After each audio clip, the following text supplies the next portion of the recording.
BJP RSS जो फांसीवादी और नौ उदारवादी नीतियां चल रही हैं और फांसीवादी हमला यहाँ की तमाम मेहनत का जनता पर हो रहा है, उसके खिलाफ एक जन यात्रा देश के लगभग 20 क्रांतिकारी वामपंथी संगठन मिल करके कलकत्ता से जन चेतना यात्रा निकाली गई है, जो बनारस तक जाएगी।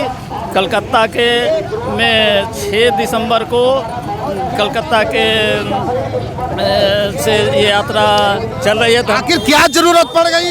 इसलिए ज़रूरत पड़ी गई कि यहाँ की जो सरकार है फांसीवादी नीति अपना रही है, धर्म और जाति के नाम पर उन्माद फैला रही है, धार्मिक उन्माद फैला रही है, महंगाई बढ़ रही है, बेकारी बढ़ रही है, लोगों को काम नहीं मिल रहा है, किसानों की ज़मीन छीन करके कॉरपोरेट घरानों और निजी कंपनियों को दिया जा रहा है, महिलाओं के साथ छेड़छाड़ यौन उत्पीड़न जारी है, ये तमाम ज़मीन छीनी जा रही है, जंगल और जल जमीन कॉरपोरेट घरानों को निजी यात्रा क्या जरूरत पड़ गई आप लोग को? जन यात्रा देश में क्या जरूरत पड़ गई जन यात्रा?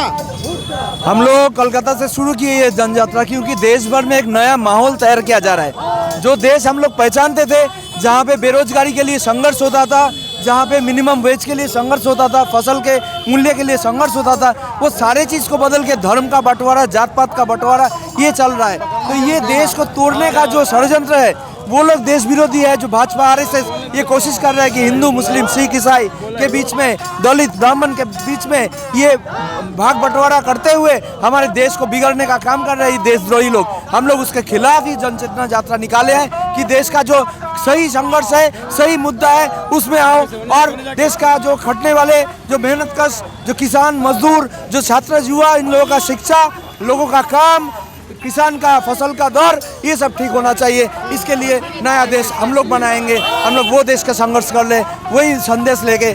कई देश, कई जात का, कई भाषा का, बहुत सारे भाषा के लोग रहते हैं, उनका अपना अपना विचार है, अपना अपना फूड का हैबिट है, अपना अपना कल्चर है, वो सब मिलके ही हमारा देश सुनहरा है, अच्छा है। वो देश को और भी अच्छा बनाने का संघर्ष वो हिंदू राष्ट्र बना के नहीं होगा। हिंदू राष्ट्र बनने के बाद बेरोजगारी नहीं रहेगा, सब समाधान हो जाएगा, महंगाई नहीं होगा, वो चीज़ों का। अभी रामलला का उद्घाटन होने जा रहा है। वही तो बात है कि जब देश मांग रहे हैं रोटी कपड़ा मकान, तो अब ये लोग रामलला का स्थापना करके क्या समाधान होगा? रामलला से तो लोगों का भूख नहीं मिटेगा। तो क्या करना चाहते हैं आप लोग? हम लोग ये संदेश देना चाहते हैं मजदूर, किसान, छात्र, युवा, सबको कि हम लोगों का जो सही मुद्दा है, देश का जो सही मुद्दा है, देश में समानता का एक समाज स्थापना करने के लिए जितना भी विरोध है, वो अंतर विरोध को समाधान करने का दूसरा रास्ता है।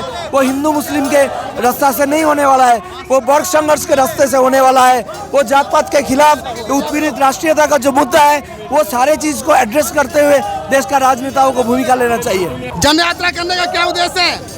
जन यात्रा का उद्देश्य है देश के अंदर में मोदी सरकार खासतौर से जब से 2014 में आई है, तब से वर्ल्ड के पूंजीपति और कॉरपोरेट घरानों को भारत के आर्थिक संसाधनों से लेकर के जनता के श्रम के शोषण करने का छूट दे रखा है। इसके खिलाफ यह जन यात्रा केंद्रित है और इसमें उदारीकरण और नव उदारवाद और साम्राज्यवाद के खिलाफ जन यात्रा करके क्या संदेश देना चाहते हैं लोगों को? हम लोग जनता को संदेश देना चाहते हैं कि आपके अंदर जो आपके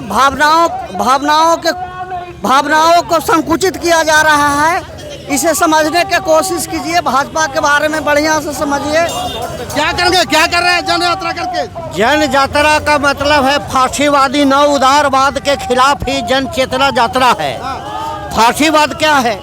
फांसीवाद है षड्यंत्र के आधार पर जनता पर तानाशाही थोपना। इसका आधार क्या है, हथियार क्या है? तो जातवाद है, धर्मवाद है, संप्रदायवाद है, लघु राष्ट्रवाद है, लघु प्रत्येतावाद है, आतंकवाद है या उग्रवाद है।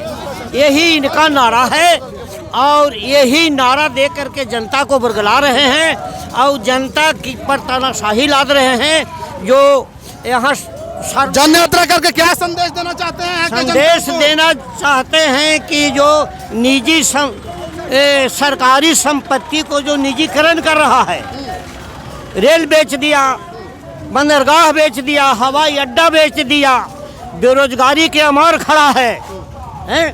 क्या उद्देश्य है? देखिए जी, इस प्रकार से केंद्र सरकार जो मोदी झूठ बोल करके और अपना सत्ता जो है पाने के लिए लोगों से झूठ बोल करके वोट लेती है और सत्ता पा जाने के बाद फिर उसका मुद्दा गायब हो जाता है। जैसे बेरोजगारी का हो और महंगाई, आप देख सकते हैं कि कितना चरम सीमा पर है और पूंजीवादी पक्ष में वो हमेशा काम करते हैं। इसलिए हम लोग इस यात्रा के तहत लोगों को संदेश देना चाह रहे हैं कि सभी लोग जागिए और इस झूठे सरकार को जो है उखाड़ फेंकिए। और ये कोलकाता से चलकर ये यात्रा जो चली है ये जो है बनारस तक जाएगी और हम लोग गांव में भी गीत संगीत के माध्यम से भी लोगों को जागृत करना शुरू किए। नहीं, ये जनचेतना यात्रा कोलकाता से शुरू होकर के बनारस तक जा करके ख़त्म होगा। तो इसका मेन उद्देश्य क्या है कि अभी जो सरकार में बैठा है, गद्दी पर बैठा है, वो लोग जो सरकारी चीज बीज था उसको भी सब निजीकरण कर रहे हैं। शिक्षा के क्षेत्र में हो या स्वास्थ्य के क्षेत्र में हो, सबको ये प्राइवेटाइजेशन करके पूंजीपति लोग का फायदेजनक काम कर रहे हैं ये लोग। तो ये सब को हमको रोकना होगा। तो हम जैसे यूथ को आगे आ करके तो आवाज़ उठाना होगा। आवाज़ उठा करके ये जो अभी चल रहा है सरकार, तो हिंदू राष्ट्र से क्या दिक्कत है? हिंदू पक्ष से क्या दिक्कत है कि अभी तो पॉलिटिक्स और ये धर्म दोनों को एक साथ कर दिया है ना, तो इसी बात से दिक्कत है। तो हिंदू मुसलमान का झगड़ा, तो दोनों सांप्रदायिक झगड़ा हो रहा है देश में, तो ये सब तो नहीं चलेगा। तो ये इंडियन कॉन्स्टिट्यूशन में एक वर्ड है कि सेकुलर वर्ड है। तो सेकुलर वर्ड का मतलब ये है कि सब धर्म को एक मिल करके रहना पड़ेगा। कोई एक रिलीजन, स्टेट रिलीजन नहीं है। जनचेतना यात्रा कलकत्ता से चला है, जिसमें 18 पार्टियां वामपंथी दल के लोग इसमें शरीक हैं और इस जनता के बीच में शांति संदेश देने के लिए चली है।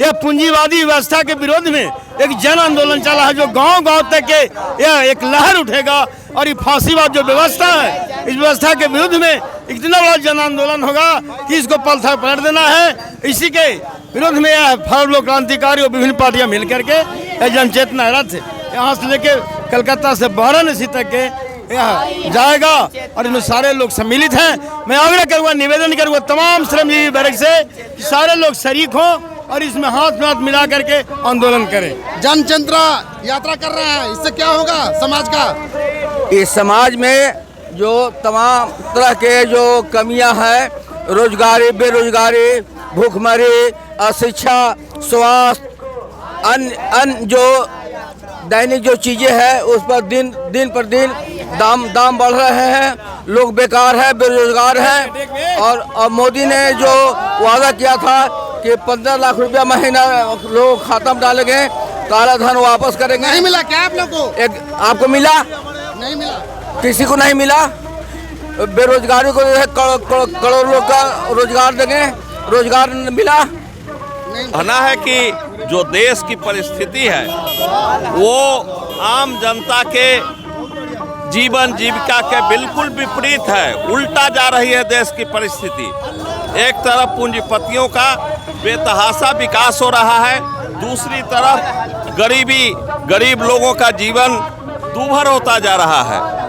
और जो केंद्र में सरकार बैठी है वो इस नीति को तो बढ़ा ही रही है जिसको नौ उदारवादी नीति हम लोग कह रहे हैं, उसके तहत ये हो रहा है। साथ ही सांप्रदायिकता को इस किस्म से बढ़ा रही है कि लोग दंगे तक की स्थिति में आ जाते हैं। मोदी जी कह रहे हैं इंग्लैंड से ज्यादा भारत विकास किया है। ये बात बिल्कुल गलत है, बिल्कुल गलत है। किस आंकड़े के आधार पर मोदी जी कह रहे हैं कि भारत का ज़्यादा विकास हुआ है? क्या चीज़ का विकास हुआ है? विकास का मतलब क्या है, इसको भी समझना होगा। उन पूंजीपतियों तो करोड़ों के मालिक तो बढ़े ही हैं, लेकिन गरीबी जिस तेजी से बढ़ी है, मोदी जी बतावें कि गरीबी का क्या इंग्लैंड से ज़्यादा बढ़ी है कि कम बढ़ी है। तो देखिए ये जनचेतना यात्रा जो किया जा रहा है, जो ये कोलकाता से बनारस तक के जाएगी और जो 6 दिसंबर से 20 दिसंबर तक के जाएगा। आज जो है यहाँ पर हम ये गाँव में अभी मौजूद हूँ और यहाँ पर देख लीजिए ये फांसीवाद के खिलाफ, भाजपा के खिलाफ, RSS के खिलाफ यहाँ पर जो है जन यात्रा किया जा रहा है। तो